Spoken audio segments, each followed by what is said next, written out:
하나님 말씀 받겠습니다. 야고보서 3장 13절에서 18절 말씀입니다. 신약성경 374페이지 야고보서 3장 13절로 18절 말씀을 교독하시겠습니다. 제가 먼저 읽습니다.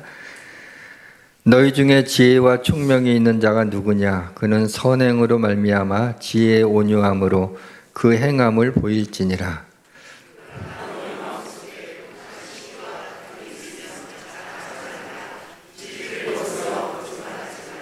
이러한 지혜는 위로부터 내려온 것이 아니요 땅 위의 것이요 정욕의 것이요 귀신의 것이니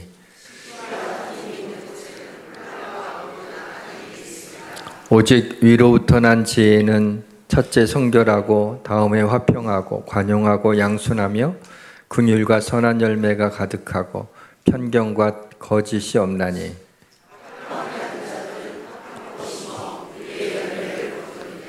아멘.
주님 맞을 준비하여라.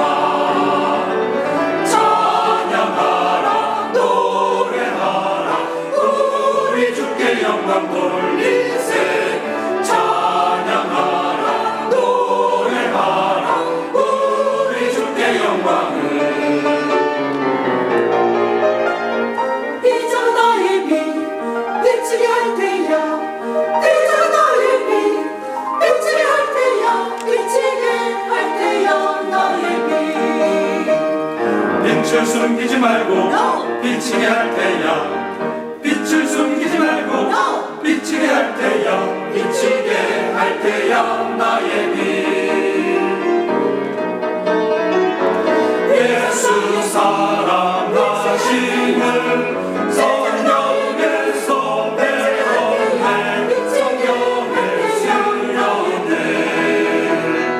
예수 사랑하심을 예수 사랑하심을 주 예수 사랑 기쁨 가득하네. 내 마음속에 내 마음속에 내 마음속에 주 예수 사랑 기쁨 가득하네. 내 마음속에 내 마음속에 있네. 나는 기뻐요. 나는 기뻐요. 정말 기뻐.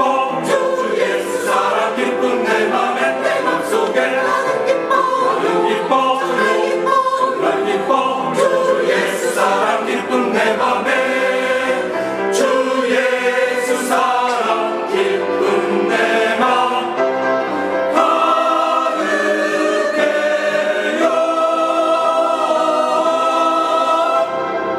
아멘. 고맙습니다.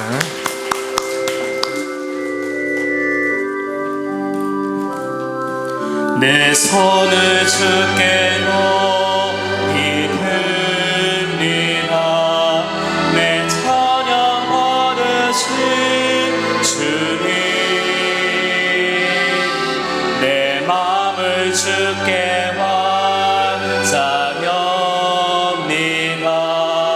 내 찬양 받으신 주님. 슬픔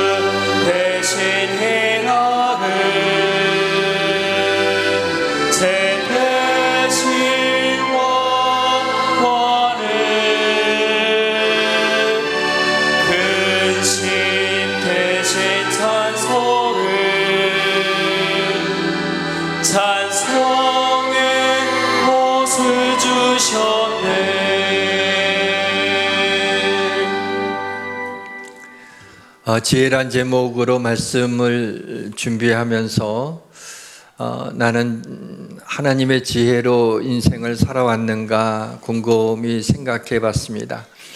하나님의 지혜보다는 하나님의 은혜로 살아왔구나 라는 것을 깨닫게 되었습니다. 지혜를 설교한다고 지혜 있는 사람이라고 보기는 좀 어려울 것 같습니다. 나이가 들면 삶의 경험치가 쌓여서 좀 지혜로워지기도 하지만은 자칫 고집스러운 노인이 되기도 합니다. 본문에 나오는 땅의 지혜와 하늘의 지혜를 묵상하다가 그 지혜를 행함으로 보이라고 하는 그 말씀 앞에 멈추어 섰습니다. 지혜가 우리 마음이나 생각에 머물러 있지 않고 그 지혜로 인하여 삶의 변화가 일어나야 된다는 그런 말씀으로 들렸습니다.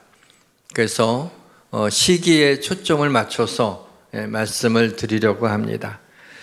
이 시간에는 지혜가 무엇인지, 어떻게 지혜를 얻을 수 있는지, 그리고 하늘의 지혜와 땅의 지혜를 살펴보고 땅의 지혜 중에 이 시기를 어떻게 극복할 수 있는지에 대해서 말씀을 드리겠습니다. 성령님의 지혜가 어리석은 종과 사랑하는 우리 성도님들에게 임하셔서 말씀을 깨닫게 하시고 결단케 하는 은혜가 있기를 주님의 이름으로 축원합니다. 모든 것이 잘 될 것입니다. 지혜는 무엇입니까? 구약 성경에서 잠언, 욥기, 전도서를 지혜서라고 합니다.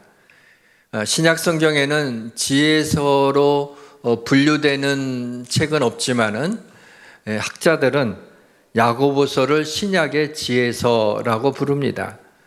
지혜서는 보편적인 인간의 일상의 삶에 관심을 갖는 책입니다. 지혜를 시브리어로 호크마라고 하는데 원래의 뜻은 문제를 해결하는 능력, 그리고 무엇을 잘 할 줄 아는 기술을 호크마, 지혜라고 불렀습니다. 출애굽기 36장에 보게 되면 여호와께서 부살렐과 오홀리압에게 지혜와 총명을 부어주셔서 성막을 만드는 일을 하게 하십니다. 당시에 지혜로운 사람은 바로 성막을 짓는 기술을 가진 사람을 의미했습니다. 그러다 지혜의 의미가 조금 달라지기 시작합니다. 지혜는 사람이 살아가는 일에 관계된 기술이다.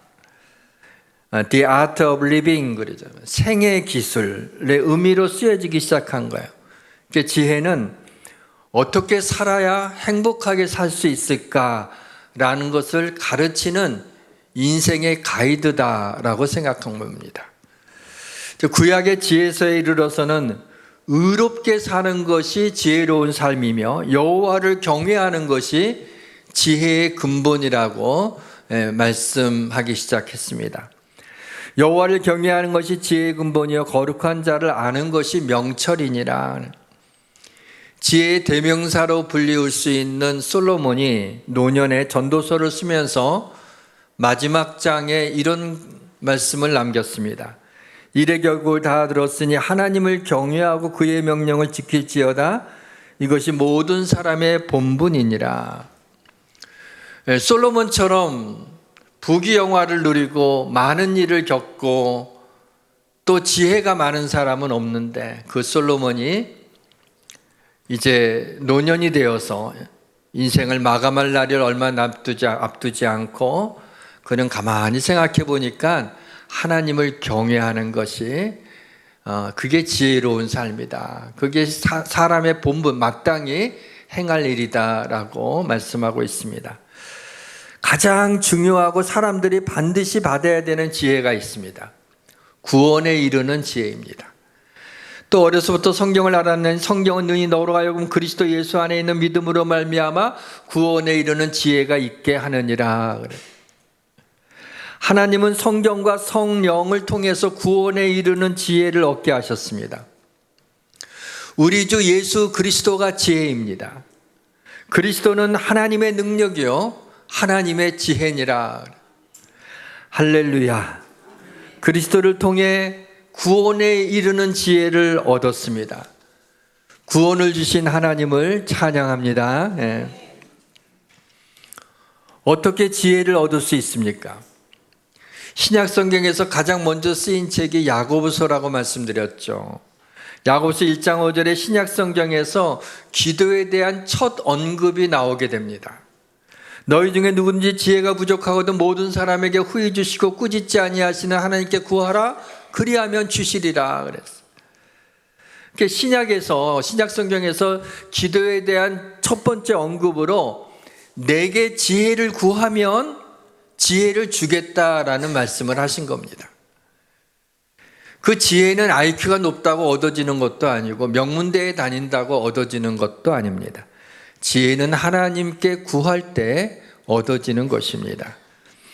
은사장이라고 불리우는 고린도전서 12장에서도 가장 먼저 등장하는 은사가 지혜의 은사입니다.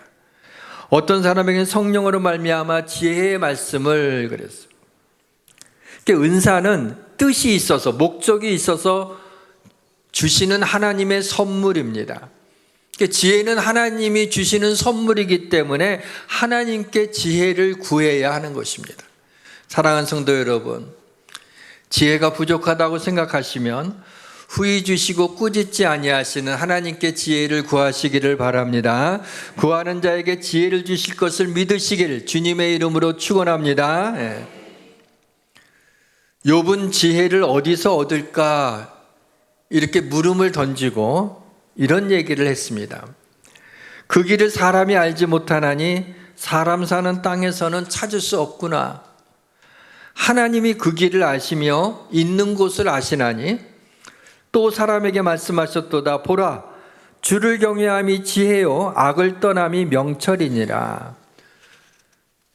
여호와를 경외하는 것, 주를 경외하는 것이 지혜다라는 겁니다. 다음 주일에 임직 받으실 분들은 안수 받으실 때 하나님의 지혜가 임하게 될 것입니다. 모세가 눈의 아들 여호수아에게 안수하였으므로 그에게 지혜의 영이 충만하니 그랬습니다. 사랑하는 성도 여러분, 하나님께 지혜를 구함으로 하나님의 일과 세상 일에 있어 보다 더 지혜로워지시기를 주님의 이름으로 축원합니다. 하늘의 지혜와 땅의 지혜를 살펴보겠습니다. 설교를 준비하려고 본문 13절부터 읽는데 잘 이해가 되지를 않았습니다. 그래서 당황했어요. 아니, 본문을 읽는데 이해가 안 되면 어떻게 말씀을 준비하지? 그냥 넘어갈까? 이 부분은 4장으로 넘어갈까 고민했어요. 그런데 강해설을 하는데 하나님이 주신 좀 딱딱한 음식이라도 이것을 그냥 넘어가는 건 이거는 직무유기다 이렇게 생각이 들어서 이 말씀을 여러 번 이 본문을 읽으면서 좀 이해가 되었습니다. 그래서 이 말씀을 제가 풀어서 여러분에게 말씀을 드리면 PPT에 띄어진 그 말씀하고만 비교하면서 들으시면 좋겠어요. 지혜가 있다면 여러분의 선행을 보여주시고 온유한 마음으로 행함을 보여주십시오. 시기하고 다투는 것은 지혜가 아닙니다. 스스로 지혜 있다고 자랑하는 것도 지혜가 아닙니다. 지혜롭게 보이려고 진실을 왜곡해 말하는 것도 지혜가 아닙니다. 이러한 지혜는 위로부터 내려온 하늘의 지혜가 아니라 땅 위의 것이고 정욕의 것이고 귀신의 것입니다. 오늘 본문은 지혜를 두 가지로 구분하고 있죠. 하늘의 지혜와 땅의 지혜, 위로부터 오는 지혜와 그 다음에 귀신의 지혜. 여러분은 하늘의 지혜로 살고 계십니까? 아니면 땅의 지혜로 살고 계십니까? 성경에서 땅의 지혜를 얘기할 때는 시기와 다툼을 얘기를 하는데 이 시기와 다툼은 항상 세트로 나옵니다. 다투거나 시기하지 말고 너희는 아직도 육신에 속한 자로다 너희 가운데 시기와 분쟁이 있으니 또 고린도서 12장에도 시기와 다툼이 짝지어서 나오는 것을 봅니다. 본문 17절에는 위로부터 난 지혜가 8가지가 나와요. 성결, 화평, 관용, 양순, 긍휼, 선한 열매, 편견과 거짓이 없는 것. 이게 하늘의 지혜라는 겁니다. 자, 성결은 거룩입니다. 성결은 하나님 되심을 인정하는 것입니다. 우리 주 예수 그리스도의 십자가의 대속으로 말미암아 우리는 죄사함과 거룩함을 입었기 때문에 세상과 구별된 삶을 살아야 됩니다. 그게 거룩한 삶이요 성결입니다. 화평은 마음의 평안을 가리키기도 하고 관계에 있어서의 화목을 의미하기도 합니다. 화평이라고 하는 얘기는 너와 나 사이에 갈등이 없는 게 화평이 아니라 서로 사랑하게 될 때 그것을 화평이라고 하는 겁니다. 관용은 너그러운 것입니다. 생명 바쳐 싸울 일이 아니라면 너그럽게 양보하십시오. 시간이 지나고 나면은 아무것도 아닙니다.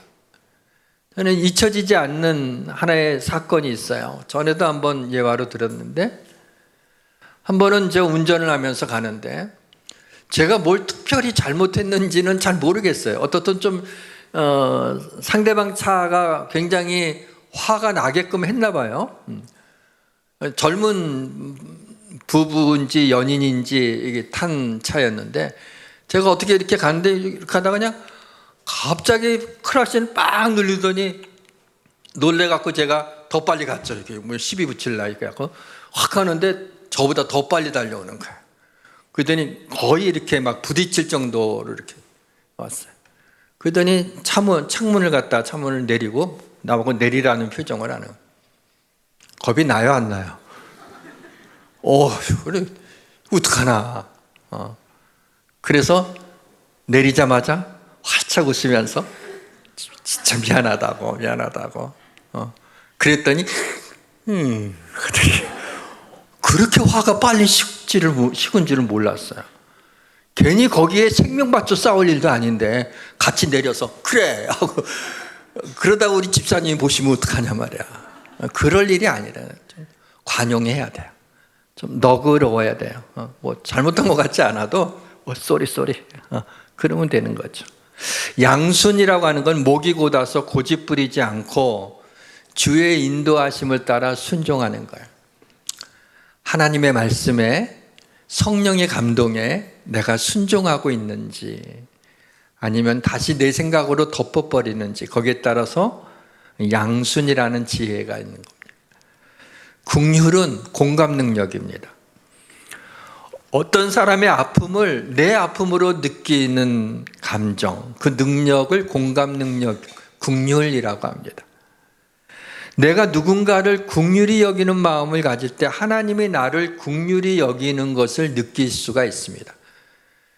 그러나 긍휼히 여기지 않으면 하나님도 나를 긍휼히 여기지 않습니다. 긍휼 없는 심판을 하시겠다는 말씀도 하셨습니다. 선한 열매가 가득해야 됩니다. 주님은 잎사귀를 보지 않고요, 열매를 보십니다. 잎사귀는 광합성을 통해서 나무 자체를 위해서 존재하는 존재입니다.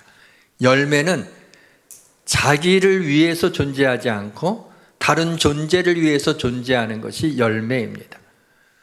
우리가 이 땅을 살아가게 될 적에 하나님이 은사를 주시고 축복해 주시고 사랑해 주시고 은혜를 베푸시는 것은 나와 내 가족만을 위해서가 아니라 내 주변에 있는 사람들에게 복의 근원이 돼서 복을 흘러보내고 그리고 많은 사람들에게 바로 그들을 위해서 무엇인가를 할 수 있는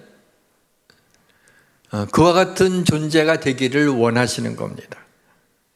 편견은 달란트 비유에서 1달란트 받은 사람이 1달란트만 남기고 나서 주인이 왜 이러냐 그랬더니 이렇게 얘기를 합니다.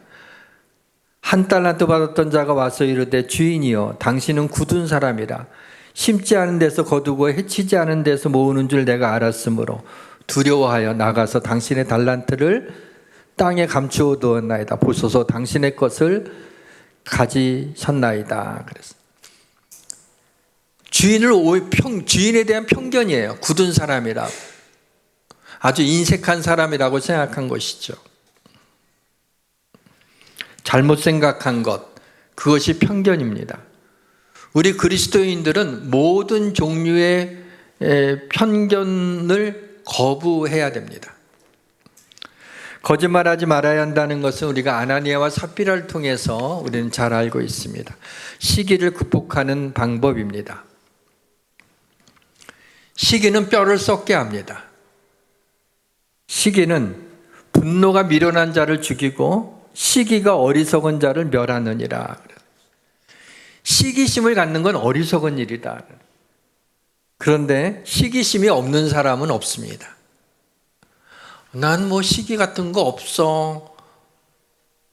시기가 많은 사람입니다. 그러니까 그렇게 얘기하는 거예요. 시기 없는 사람은 없어요. 본문 15절에 보시면 시기가 땅 위의 것이고 정욕의 것이고 귀신의 것이라 그랬어요. 귀신은 쫄개고 마귀 사탄은 그 위에서 귀신을 부리는 자죠. 이 마귀가 헬라어로 디아블로입니다. 디아블로의 뜻은 둘로 나누는 자라는 거예요. 다시 말하면 마귀는 싸움을 붙이는 자라는 뜻입니다. 본문 16절에 보면은 시기와 다툼이 있는 곳에는 혼란과 모든 악한 일이 있습니다. 그러니까 막 혼란해. 악한 일이 있어요. 그건 마귀가 하는 일이에요. 시기는 남들과 비교해서 나보다 남들이 더 잘 된다고 생각했을 때 생기는 감정이죠. 시기가 나는 거죠. 근데 그 시기의 대상은 아프리카 사람이 아니라 내 주위에 가까운 사람일 확률이 높습니다. 신에게 사랑받는 자라는 뜻의 아마데우스라고 하는 영화를 기억하시는 분들이 많으실 겁니다. 아마데우스는 모차르트의 미들네임이기도 하죠. 아마데우스는 모차르트의 이야기를 그린 영화예요. 근데 주인공은 사실 살리에르라고 하는 사람입니다. 살리에르는 궁정악장이었어요. 실력이 뛰어났어요. 많은 사람의 존경을 받았어요. 근데 그가 아직 어린아이인 모차르트가 와서 피아노를 치고 곡을 쓰는 걸 보고, 어린아이가 곡을 쓰는 걸 보고 천재성을 보게 됐어요. 그리고 그 어린아이에 대해서 살리에르가 독한 시기심을 갖게 됩니다. 그가 이렇게 기도하죠. 왜 저런 모차르트 같은 망나니에게는 천재성을 주시고 저에게는 천재적인 재능을 알아볼 수 있는 눈밖에 주지 않았습니까? 한탄하듯이 얘기하죠. 모차르트에 대한 시기를 이기지 못한 뛰어난 음악가 살리에르는 결국 자살을 시도하다가 실패하게 되고 정신병원에 수감되어 평생 고통 가운데 살았습니다.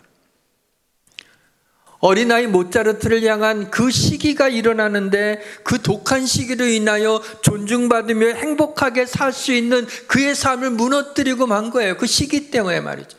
얼마든지 모차르트를 인정하고 후원해 줬더라면 그가 얼마나 더 존경받으며 얼마나 행복하며 얼마나 뛰어난 삶을 살았겠습니까? 근데 시기가 그 사람을 다 무너뜨렸어요.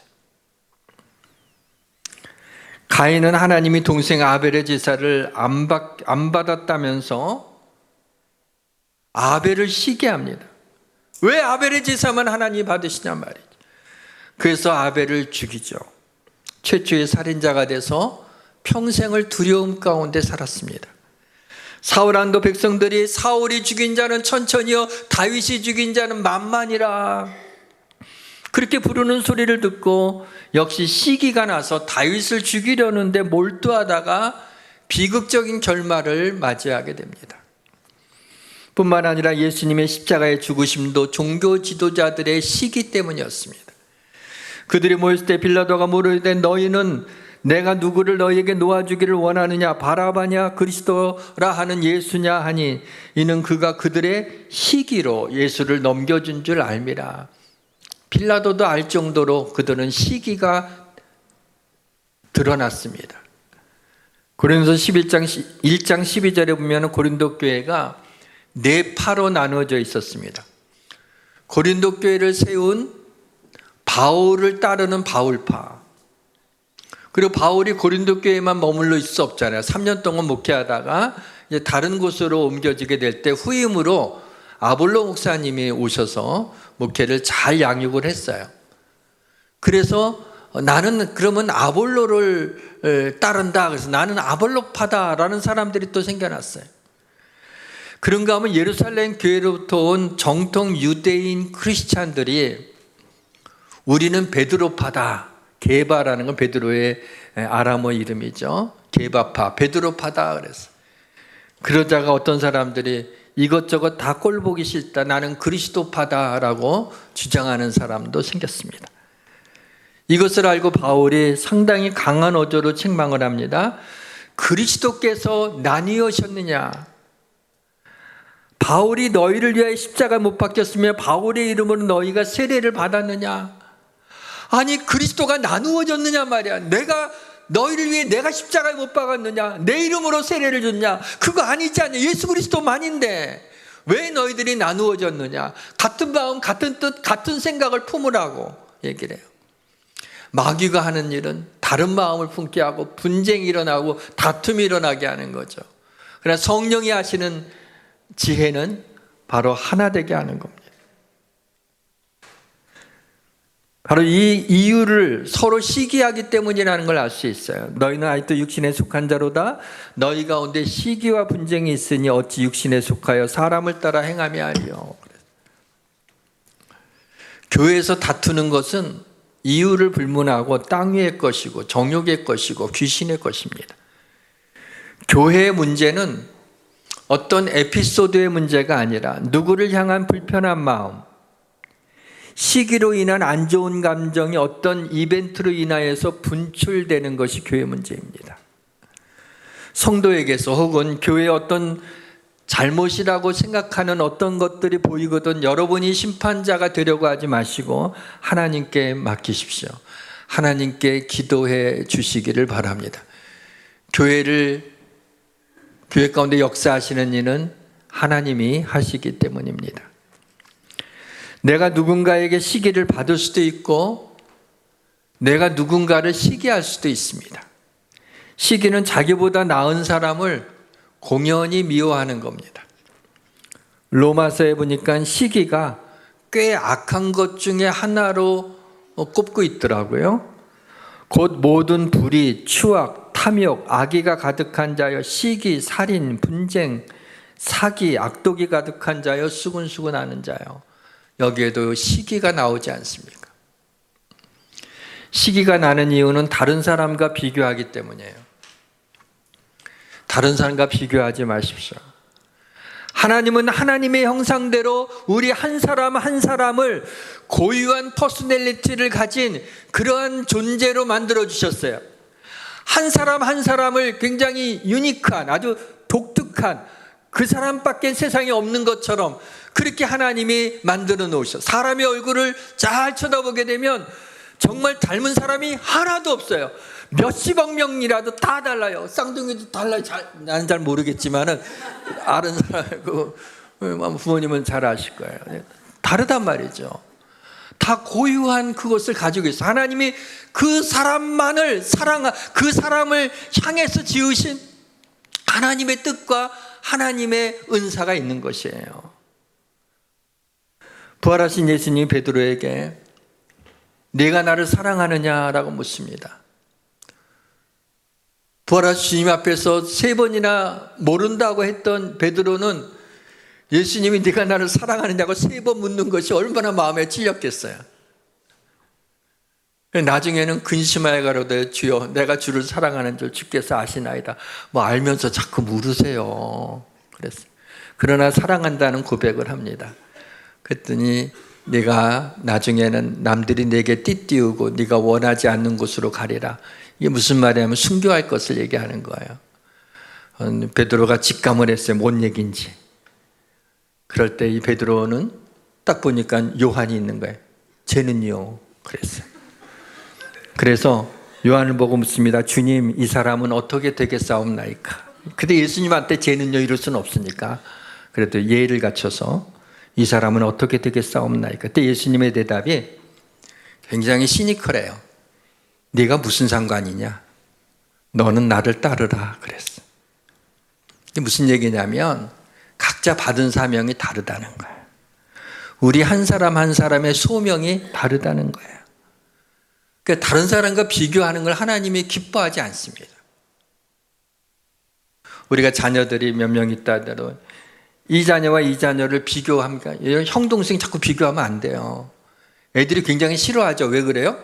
나는 나 나름대로의 고유한 나 무게가 있는데 말이야. 왜 형하고 비교를 해? 왜 공부 잘한다는 동생하고 나를 비교해? 굉장히 싫어하고 그건 정말 맞습니다. 그건 부모가 잘못하는 거예요.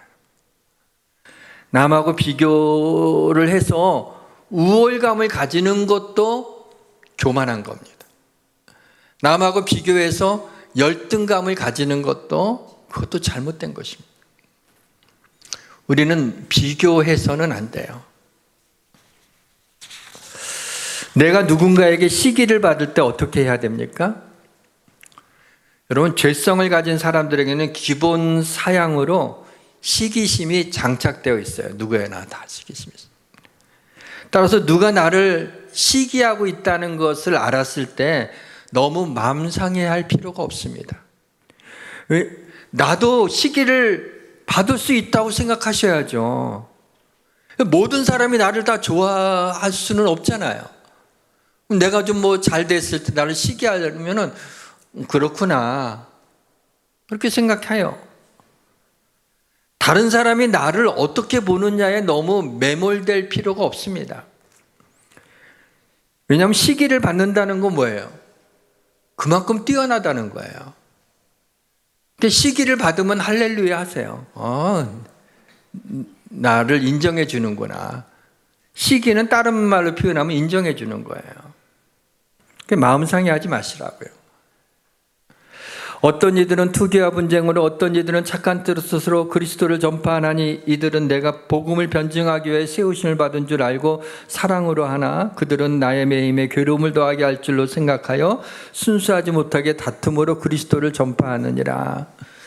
이게 무슨 말이냐면 바울이요, 같은 복음을 전하는 전도자들로부터 시기를 받았어요. 그래서 바울이 빌립보서에 있는 말씀인데요, 옥에 갇혀서 쓴 편지가 빌립보서예요. 옥중서신이라고 그러죠. 근데 바울이 복음을 굉장히 활발하게 전했죠. 지중해 연안에 굉장히 많은 곳에 전도 여행을 3차까지 다니면서 많은 교회들을 세우고 복음을 전했습니다. 그래서 바울의 이름이 굉장히 많이 알려졌어요. 그런데 바울만 복음을 전했던 게 아니라 당시에 복음을 전하는 은혜 받은 그런 사람들이 많이 있었어요. 그 중에 어떤 전도자들은 바울이 옥에 갇혔다는 얘기를 듣고 마음이 아팠어요. 그래서 이렇게 복음을 활발하게 전하던 바울 선생님이 옥에 갇혀 있으니까 우리라도 대신 더 열심히 복음을 전해야 되겠다라고 사랑하는 마음으로, 바울을 사랑하는 마음으로 복음을 열심히 전하는 전도자들도 있었는데 그 중에는 바울을 시기하던 전도자들도 있었어요. 바울만 너무 유명해지고 너무 잘 알려지니까 나도 좀 이렇게 이름을 좀 알리고 싶다라는 마음이 들었는데, 잘됐다. 옥에 갇혀 있는 동안에 복음을 전하지 못할 때니까 이때 내가 복음을 열심히 전해가지고 내 이름을 좀 알려야겠다라고 하면서 그렇게 좋지 않은 마음으로 이렇게 복음을 전하기 시작한 그 얘기를 들은 거예요. 자기 시기한다는 그런 얘기를 들었는데 바울이 뭐라 그러냐면은 기쁘다라고 얘기를 합니다. 빌립보서 1장 18절에 그러면 무엇이냐, 거칠애로 하나 참으로 하나 무슨 방도로 하든지 전파되는 것이 그리스도니 이로써 나는 기뻐하고 또한 기뻐하리라. 나를 시기해서 더 열심히 복음을 전한다고? 할렐루야 한 거야. 왜? 나 시기하는 거 아무것도 아니야. 그게 뭐 어때서? 근데 그것 때문에 시기하는 마음으로 복음을 열심히 전한다면 그건 감사한 일이다. 기쁘다. 한마디로 하지 않아. 또한 기뻐하리라. 기쁘고 기쁘다라고 이야기를 합니다. 어떤 분은 어떻게 복음을 전하면서 시기할 수 있나라는 그렇게 생각하는 분이 계실지 모르겠어요. 부끄러운 얘기지만 목사님들도요, 나보다 목회를 잘하는 목사님을 시기하는 경우가 가끔은 있습니다. 주로 같이 목회를 시작했거나 아니면 가까운 사이일수록 좀 그런 마음이 생기는 것이죠.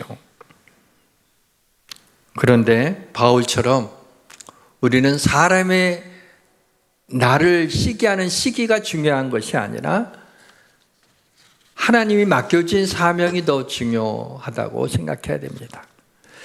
요셉도 그의 형들로부터 시기를 받고 팔려가는 신세가 됐어요.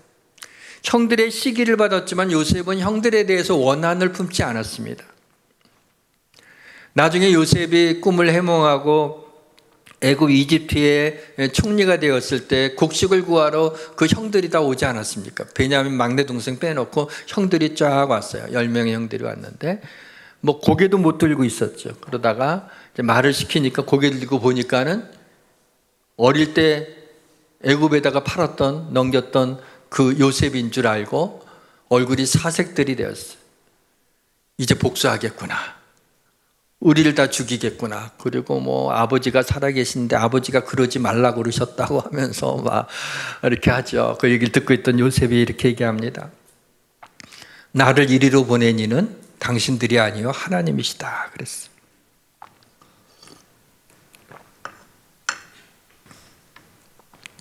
하나님이 하신 일로 받아들였어.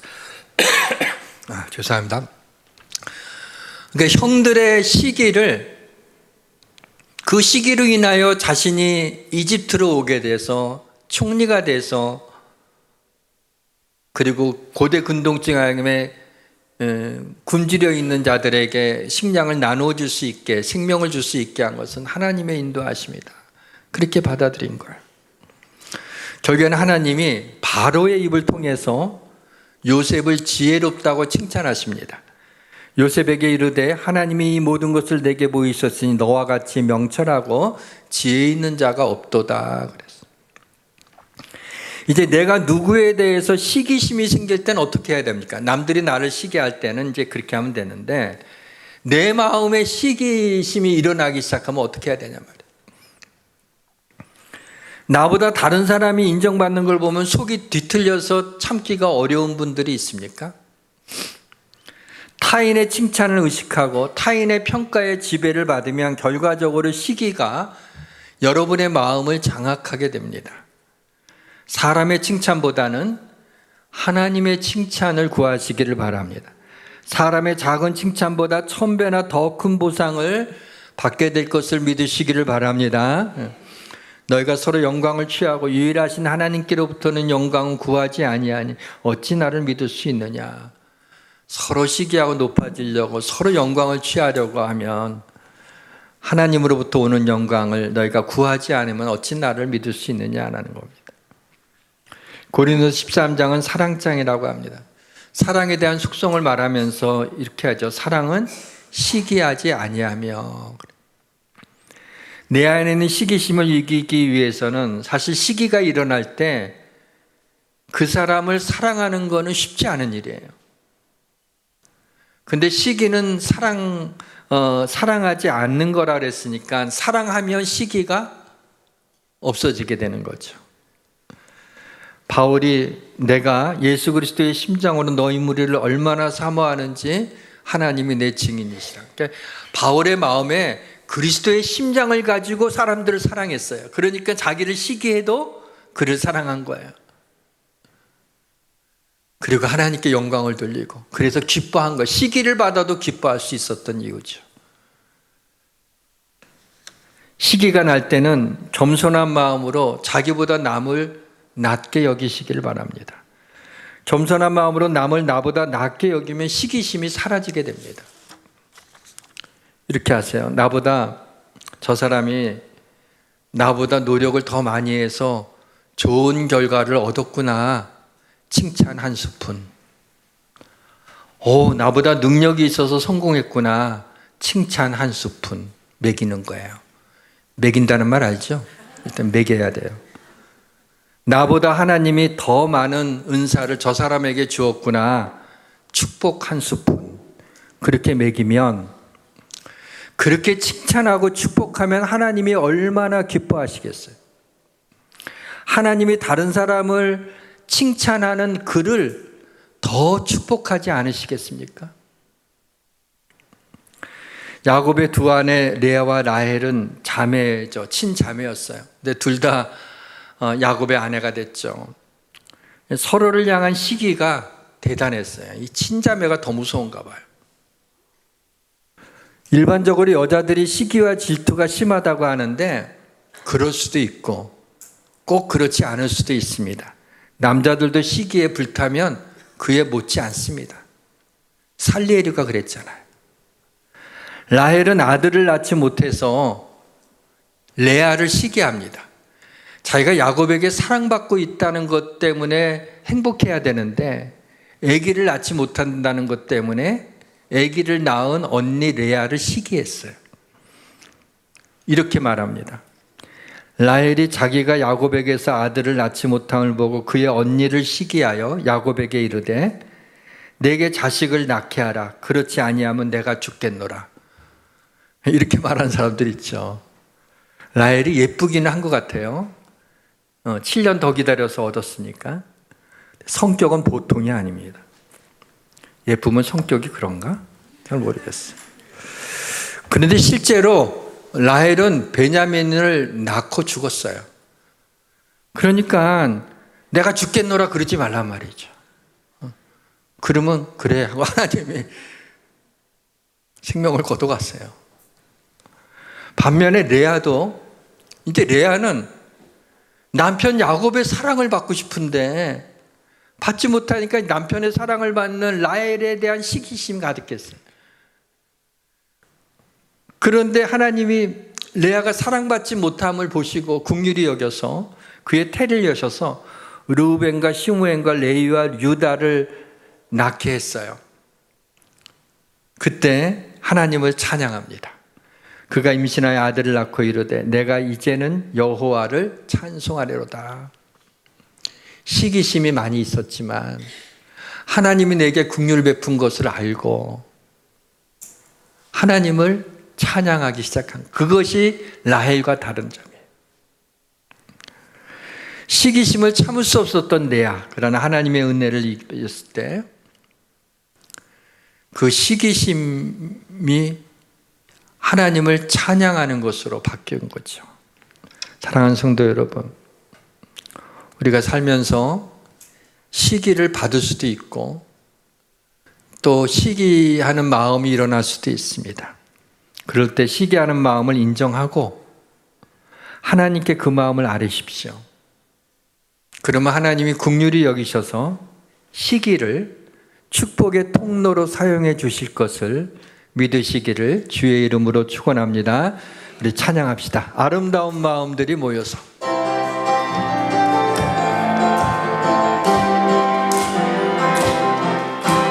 아름다운 마음들이 모여서 주의 은혜 나누며 예수님을 따라 사랑해야지. 우리 서로 사랑해. 하나님이 가르쳐준 한 가지, 내 이웃을 내 몸과 같이. 미운 다툰 시기 질투 버리고 우리 서로 사랑해. 이 다음에 예수님을 만나면 우리 뭐라 말할까?